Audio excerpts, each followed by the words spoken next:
Jadi ahibati fillah, buat teman-teman nih, buat kawan-kawan yang di PHK, yang kesulitan cari pekerjaan, kita tuh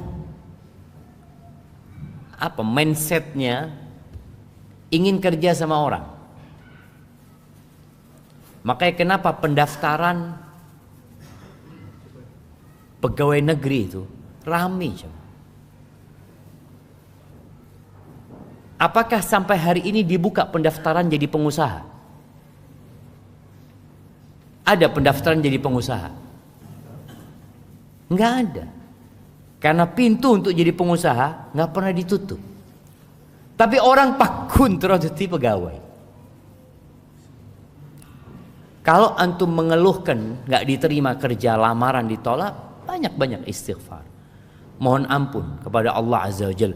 Boleh jadi rizki antum bukan jadi pegawai, jadi pengusaha. Berapa banyak cerita jemaah, banyak cerita.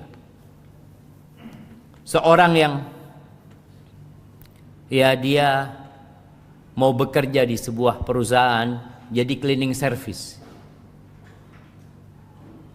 Setelah interview ditanya emailnya mana, tak di email kan dia. Tak di email, tak bisa saya terima. Akhirnya tidak diterima dia.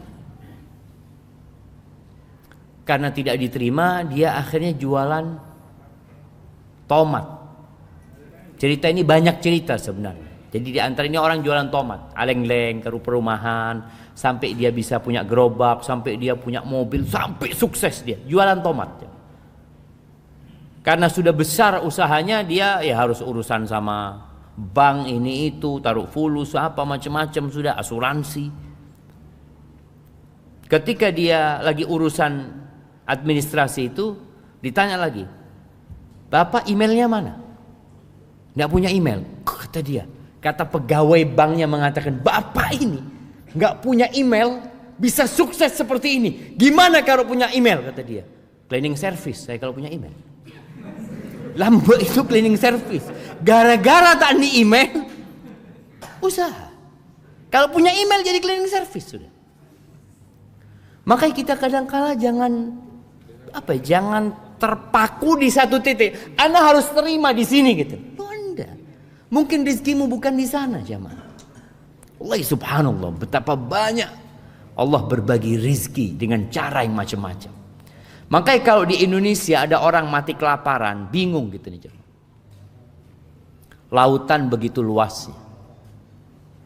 Orang tinggal ke laut mancing oleh cukup. Cuma orang kan males, nggak mau capek. Maunya yang duduk pagi hari, pakai baju rapi, berangkat, dilihat sama tetangga-tetangganya, "Entera kemana?" Alako saya.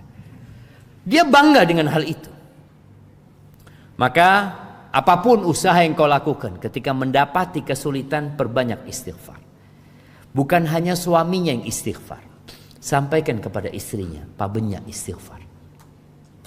Sampaikan kepada anak-anaknya, pabennya istighfar. Abah ini cuma alako.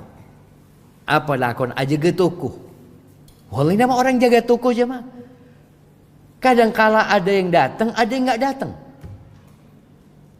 Ada cerita kawan, masya Allah, dari pagi dia itu jemaah buka tokonya. Dia punya usaha